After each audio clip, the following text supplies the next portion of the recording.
Hello, traders. FX Pip Collector here. Today is Thursday, December 4th, and this is my morning market breakdown of all the pairs on this list right here, which are all the pairs that I personally trade. And I do share all my entries with my members at the time of entry. Definitely not a signal service, though.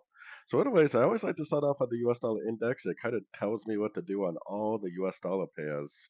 And the US dollar index definitely did give us a nice break of structure to the downside.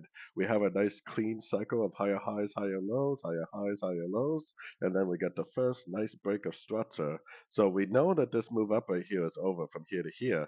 Now, if this is like really a corrective pattern, which it looks like it is, then this would continue to make lower lows, lower highs, and an impulsive move to the downside, most likely going all the way down and taking out these lows. That's if this right here really is the end of a pullback on, the daily to weekly time frame. Now, there is a chance that this does end up turning into a crescent to this last move up right here. So if it does start to turn into a very overlapping pattern like this, and then maybe go to a Fibonacci retracement level and then break structure to the upside, then that would definitely lead to more movement to the upside.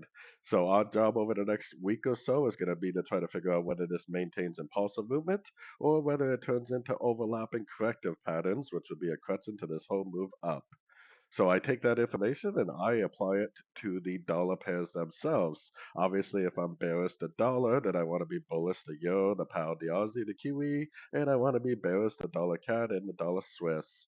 Gold doesn't really care about the dollar index quite as much as the other dollar pairs. Gold kind of does whatever gold wants to do.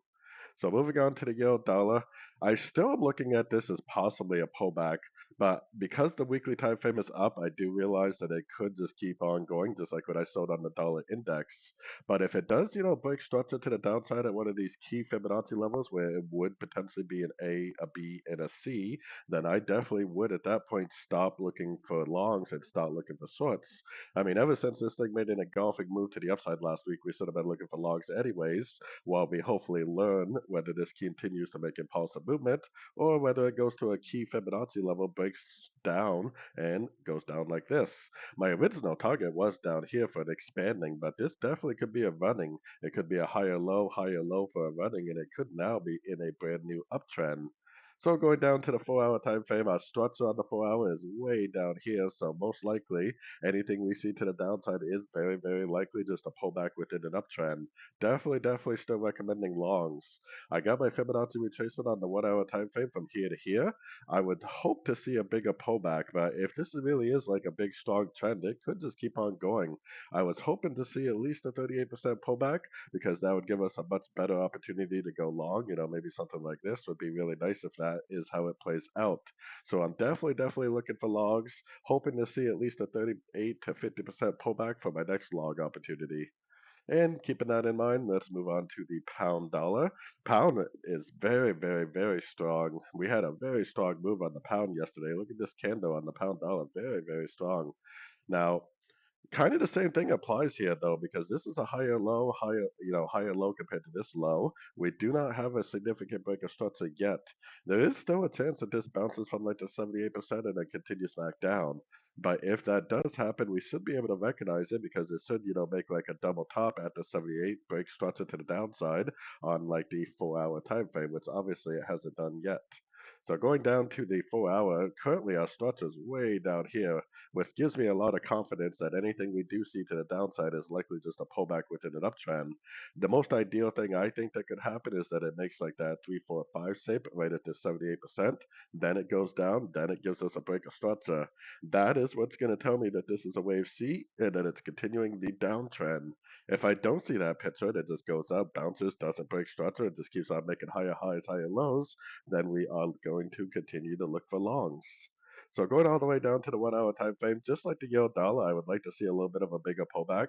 I would really like to see at least a 38%, maybe even a 50% pullback would be nice.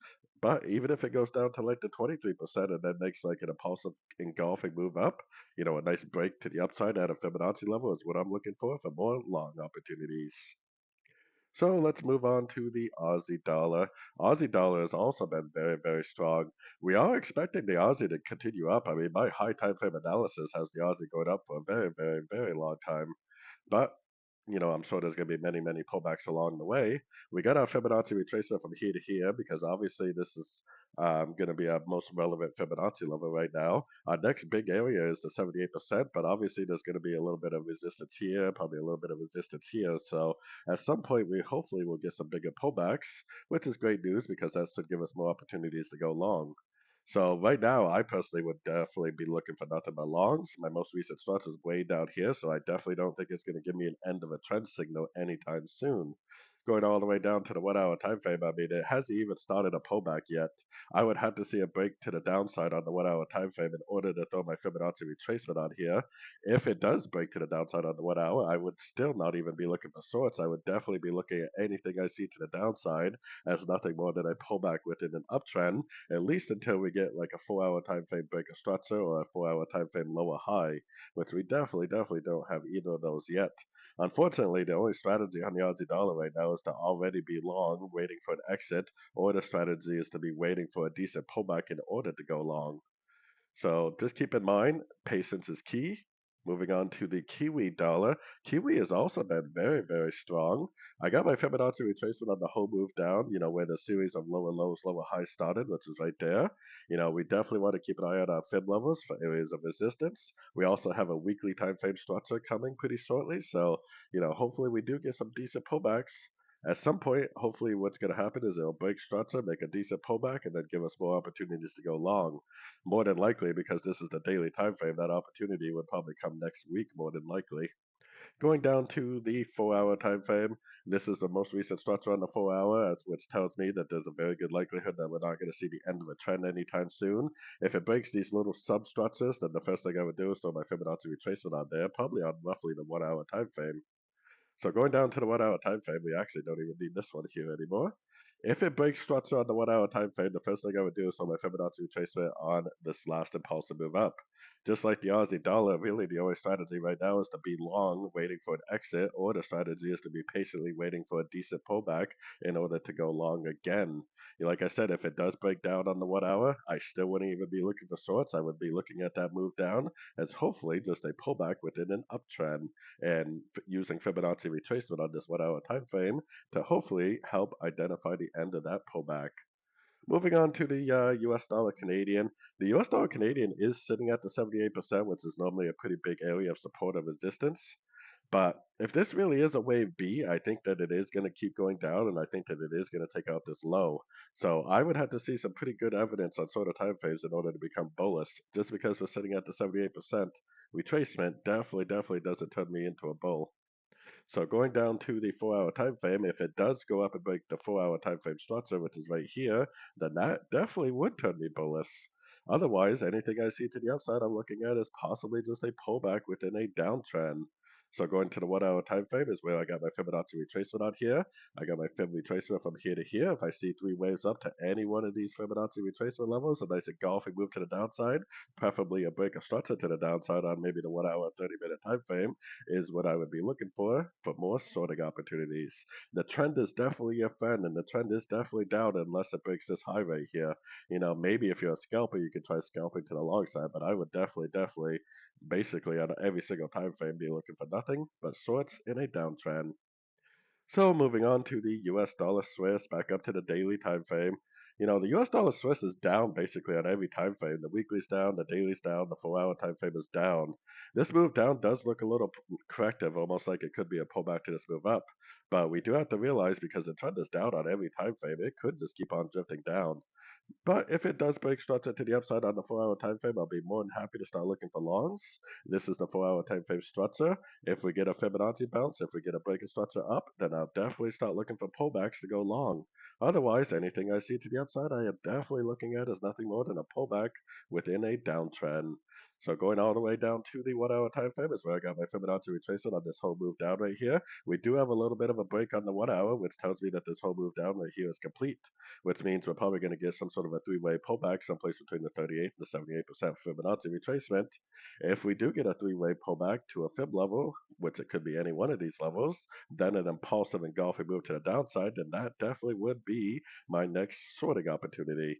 I personally am definitely doing nothing but looking for shorts unless it gives me that 4 hour time frame break to the upside, which obviously it hasn't done yet. Moving on to gold, which is kind of a fan favorite of everybody except for me. I still think that gold is going to go down at some point. I still think this is an A. I still think this is a wave B. I still think it's going to go down for a wave C, but I don't think this wave B is over. I still think we got to go up at least one more time to hit this 78%. And gold likes to make big pullbacks, so it could even go up to the 88%. Could even turn into some sort of a flat pattern and make a new high. So going down to the 4-hour time frame, this is our 4-hour time frame breaker structure. I think this is a wave one, a wave two, wave three. I think we're currently in a wave four, like I've been saying the last couple of days. I think it's going to do something like this, be very overlapping. Then I think it's going to go up to about the 78% Fibonacci retracement for a wave five. Like I said on the daily, it could possibly even push up beyond the 78% Fibonacci retracement if it really wants to. So going down to the 1 hour time frame, we got to be a little bit cautious. I mean, when you're in a wave four overlapping pattern, it's very hard to know exactly what the next wave is. But I think this is an A. I think this is an A, B, C of B forming, and then it's probably going to push down for a C, maybe even give us a break of structure, but then reject structure and then go back up. Like I said, be a little bit cautious. I would expect the next wave to be up for like a wave C of B, but at some point it's going to end up continuing the uptrend on the daily to 4 hour time frame. So just be aware that it could, you might think it's a wave C or B, but then it just keeps on going up and up and up and up. So be careful with your counter trend moves. The trend is definitely up on basically the 4 hour time frame, and it's definitely up on the weekly time frame. So definitely be careful with your shorts. Moving on to the JPY basket, I use this just like I use the US dollar index. I mean, we've been sitting at this 78% Fibonacci retracement for a long time, so if we do start to see some breaks to the upside, I definitely would. If this becomes bullish, then I would definitely become bearish on these pairs. But for now, it hasn't done that, and we have no idea that it's going to do that. We could assume it's going to do that, but then it just keeps on going down. So we are definitely still bearish the JPY basket, which means I'm still bullish the JPY pairs. Moving on to the US dollar yen. The US dollar yen is still drifting down, and if the dollar index keeps drifting down, then this possibly could keep drifting down also. To me, it still looks very corrective. It still looks like it could be a pullback to this last move up. So, like I've been saying, if it does break structure at a Fibonacci level to the upside, then I'll be more than happy to start looking for longs. We are definitely still a short bias. Like I was saying yesterday, I think the most ideal thing to happen is it would go down, make a new low, lower low, lower low. Then we can move our structure from here to here. Then if it bounces and breaks structure, then great, we are back into an uptrend and it's going to do something like that. But we don't really know that it's going to reverse like that, do we? We are definitely looking for shorts. So if it bounces, makes a lower high, bounces, makes a lower high, then we would just continue to look for shorts every single chance we get, unless we get that significant break of structure on the 4 hour, which we definitely do not have yet. So going down to the 1 hour time frame, I mean, for me personally, the only strategy right now is to look for shorts. I definitely wouldn't be looking for shorts right now. So really, the only thing to do is to already be short from early this morning or maybe yesterday, and waiting for an exit. Or the other thing to do is to be patiently waiting for a pullback in order to go short. So I really don't think there's anything to do on this pair unless you're already short, other than being patient and waiting for more shorting opportunities. Moving on to the euro yen. I mean, the euro yen definitely did make an engulfing move to the downside. So I think this is engulfing down, corrective up, and it should lead to another engulfing down. But then that's probably going to lead to another push up. I still think this is going to go up to at least a 138% Fibonacci retracement before we see any real significant push to the downside. Going down to the 4 hour time frame, I mean, like I said, we did have a breakdown over here. I think this is potentially an A. I still think this is all like very corrective, like a B. It still would make the most sense for me for this to go down and take out this low, maybe even grab these lows for a wave C and then continue up. The problem is these counter trend analysis often will produce losing trades, because if you go short in an uptrend, it could just go down a little bit and then bam, right back up it goes. So you could do two things. You could lose on your short, and you could miss your long opportunity, which is really what we should be focused on, is trying to get long, because the trend is definitely up on all the higher time frames. I just think that the 4 hour time frame, it would make sense for this to do this, and then before it goes back up. And the pound yen is very similar, except for the pound is very strong. I think that the pound is probably going to go up and take out the 100% at this point from the weekly time frame. The pound is very strong right now. Definitely no break of structure to the downside on the higher time frames. Definitely no lower high or any reason yet to become bearish. The 4 hour time frame, I think that most recent structure is right here. Kind of looks like a 1, 2, 3, 4. That's probably going to go up again for a wave 5. So unless it goes down and breaks structure, I am definitely very, very bullish.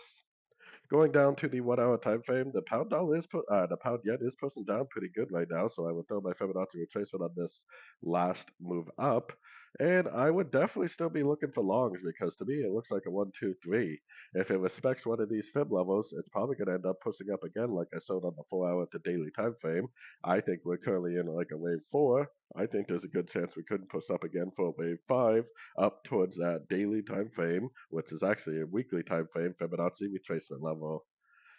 So, anyways, don't forget to check out my website, which I do share every single trade I take on any of these pairs with my members at the exact time of entry, but it is definitely not a signal service. So, definitely don't forget to check out my website, linked over here in the corner. And as always, thank you for watching and happy trading to everyone.